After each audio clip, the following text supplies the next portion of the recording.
Hey everyone, welcome back to another week of KNR 455. This week we're going to introduce a new unit over facility financing. Specifically, we're going to examine some of the key financial issues related to financing sport facilities. And I'm really going to break it into two parts. We're going to look at public sources of financing and we're going to look at private sources of financing. And then we'll also talk a little bit about some of the key financial principles that impact the facility financing process. Keep in mind that this is a very topical issue in the sport industry right now, and we're going to highlight some of kind of the current issues or events that have kind of changed the way facilities are financed in the U.S. These days. So this is a really topical issue and one that's, I think, really important for sport practitioners to be aware of.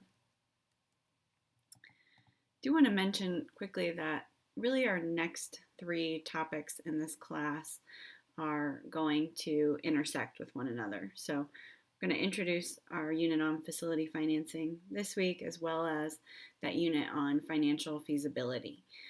Which ties into the concept of facility financing, in that oftentimes when we're trying to assess the feasibility of a project, we're looking at the feasibility of constructing a new sports stadium or arena. So it's important that we kind of lay the foundation here with the facility financing unit so that we're aware of the different sources of financing. That will tie into our unit on financial feasibility. And then finally, we'll kind of bookend the next few weeks with this unit on economic impact. Economic impact allows us to kind of go back and evaluate or assess whether or not a project actually had the financial impact that we thought it would or predicted that it would. So just to give you kind of a preview of what the next few weeks are going to look like in here and how all of these topics really do kind of tie together. Okay, so again, we always start with why in here. So why might this particular topic be important for future sport practitioners? Well, as I kind of already alluded to, this topic of facility financing is one that's been hotly debated over the course of the last decade or so here in the U.S.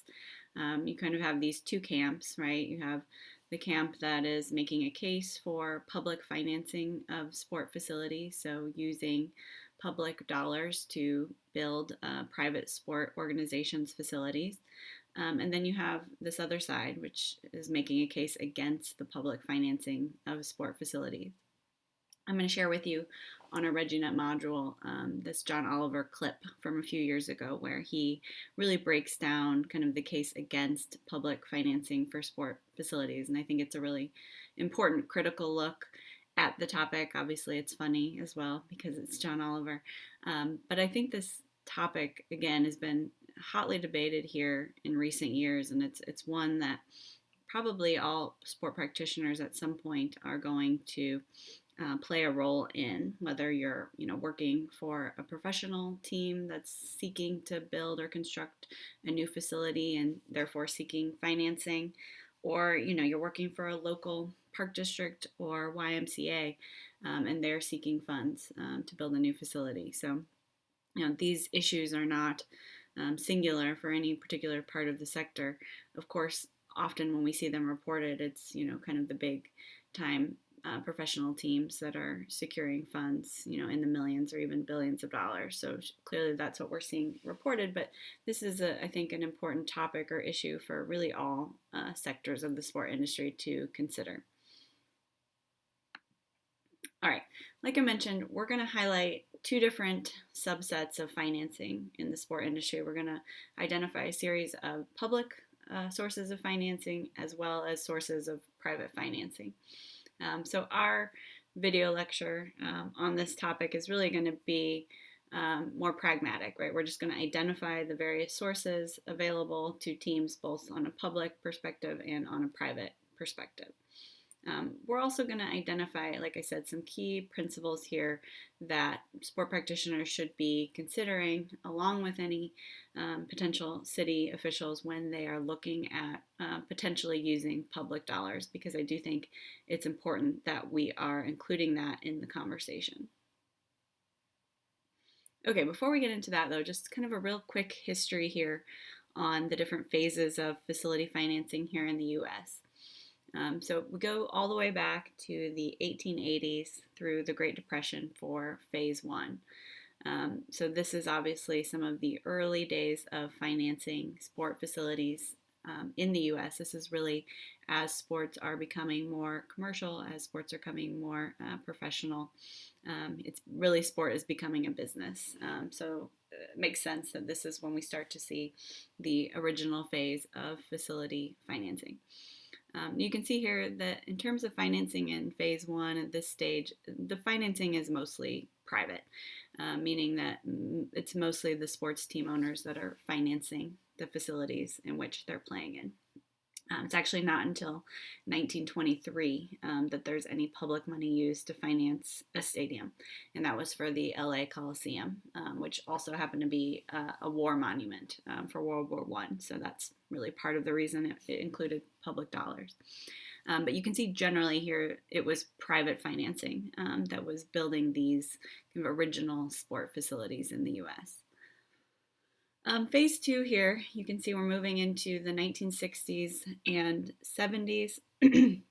Starting to see more multi-purpose facilities born in this era. In phase one, it was really more single-use facilities. If you were a baseball team owner, you built a baseball stadium, and that's what it was used for, right?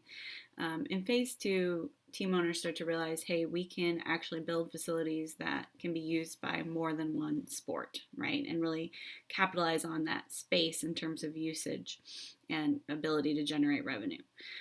So this is really a time of expansion for leagues like the NBA and the NHL, because owners are starting to see value in sharing facilities, especially for those two sports where it made sense to share an arena. Certainly it allowed them to share costs, and it's just smarter financially to do this. We also see during phase two that a shift towards public financing. So this is kind of after World War II's ended. There's an increase in public spending. You have to realize that the economy is in pretty good shape after the war, and the cities and states are more willing and more open to spending and investing in sports. It's always important to think about kind of the economic context behind these phases. This is where we really start to see a lot of general obligation bonds used by cities to fund new stadiums. We'll talk more about those here in a little bit. But really start to see a shift more towards public financing here in phase two. You can see of those facilities built during this time, about 83% come from public dollars. That brings us to phase three, which is actually kind of our present era, so 1980 to the present, and that's what your textbook uses as a time frame. I would argue that we're probably more in a phase four right now, but they term this phase three as kind of the rebuilding era. Keep in mind a lot of those stadiums and arenas that were built during phase one at this point are kind of crumbling, right? They need reconstruction. So we do see this kind of building boom from 2000 to 2010. There are a bunch more arenas and stadiums either reconstructed or built from scratch. You can, in terms of the financing here, the percentage has gone down a little bit in terms of what the public pays. However, if we look in nominal terms, the total amount has actually increased. Let me move on to the next slide here. So again, phase three here is 1980s to present. We're starting to see kind of a mix of public and private financing. So again, if you look there from 2000 to 2010, 21 billion total in facility financing for sports stadiums and arenas, and the public paid about 57% of that. So you can see that it's down percentage-wise, but obviously the nominal value has gone up quite a bit, dramatically. And the reason for that is the steep increase in stadium construction costs over this time period. Just an incredible expense for a sports team to take on. So that's why while percentage-wise has gone down, the nominal value is still very high. Just to give you kind of a preview as to why this, or the source of this, if we look at kind of our concept of inflation that we talked about earlier in the semester, we can apply an analysis here to the LA Memorial Coliseum. So this was, like I said, one of those first stadiums that received public financing, built in 1923. Cost to construct the Coliseum was $954,873, right? If you follow sports in California, you know that SoFi Stadium was just built by the Rams owner. This is the new LA stadium used by the LA football teams. This was finished in 2019. It cost $5 billion to construct. Now, I went ahead and checked out our CPI calculator just to see what the buying power in 1923 would be based on the cost then. If we were to run that, looks like buying power for that 1923 price tag today would be $14,593,000. So nowhere near $5 billion, right? So you can see that the cost of construction has risen dramatically and not stayed in line with inflation rates. So that kind of explains why we see this nominal cost of construction being so high. Now, why has the percentage of public financing gone down in recent years? Well, there's a couple of reasons for this. Certainly if you follow sports, you see that there is kind of a public pressure or even a level of resentment for a lot of fans and non-fans about public dollars being used towards facility financing. So that, I think, has really had an impact on this percentage shift. We've also seen a lot of changes in tax laws in recent years. So, when the sources for public financing were expanded, there weren't a whole lot of limitations in terms of what cities and states could do to finance those stadiums and arenas. And like I said, tax laws have really tightened since then, made it a little bit more difficult for teams to secure those public dollars. And then finally, for a long time, we get a lot of support from studies that would show that, building a stadium or arena in your town would bring this great economic impact. And what we've actually found in more recent years is those studies have been in question, right, in terms of whether or not the economic impact provided from bringing a sports stadium or building a new stadium in town actually brings positive economic impact to those cities. So, combination of all of those have really kind of played into this decline in the percentage of public financing in recent years. Just to kind of give you another example here, if you follow the MLS, you know that they put out a bid a few years ago for new cities to expand the league. And if you look at all the cities that put out bids to get a team in their town, part of their bid was to identify where they were going to get funding for their stadiums. And if you look at the breakdown here from all of the cities that put in bids, you can see that I think more than half of them propose 100% private financing in their bids. So that gives you another kind of indication of the trend here, more towards private financing over public. And very few of these included a large chunk of the financing coming from public funds. I think there's only, one that had more than half of the financing coming from public funds. So you can sort of see here, as evidenced by, a league that is expanding and looking to build new facilities, that the trend is more towards moving towards private financing. Okay, so what are the motivators behind public financing of sports? We've kind of highlighted some of the negative things that have pushed cities away from doing this, but what are some of the motivators behind doing it? Because again, it has been done and continues to be done in a lot of places in this country. I highlighted this concept of economic impact earlier, right? So there is this perceived economic impact, right? That if you build a new sports facility, that's going to have a positive economic impact. That's going to bring more revenue into your community.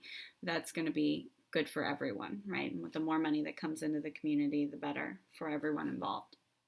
Again, there are questions as to whether or not those studies are sound and whether or not there is, a good enough economic impact to justify the spending that occurs at the public level. But that's certainly been one of the key motivators. Another key motivator has been, the team itself threatening to leave a city. Right, we've seen this a lot, especially in the NFL here in recent years, and also in the MLB a little bit. That essentially a team owner will say to the city, if you're not willing to build us a new facility or finance a new facility, we'll just leave and go somewhere that is. Those that follow St. Louis sports at all will know that this is pretty much what happened with the Rams when they were deciding whether or not to go out to LA, and at least it was part of the conversation. So this threat of leaving the city, and certainly no city manager, city practitioner wants to be, kind of blamed for having a sports team leave the city. So that's been one of the motivators. And then one that I think is maybe not as obvious, but that certainly comes into play is, we have sports fans that have a specific and unique passion for their team, right? And so in a lot of ways, if they want that team to stay in the area, then they're more willing to kind of overlook some of the, downsides of public financing in an effort to keep that team in the area. So that certainly has played a role and been a motivator for public financing in the past. Okay, I'm going to pause here and switch to another video where we're going to talk a little bit more about the principles of public financing, and then we'll actually start digging into the different sources.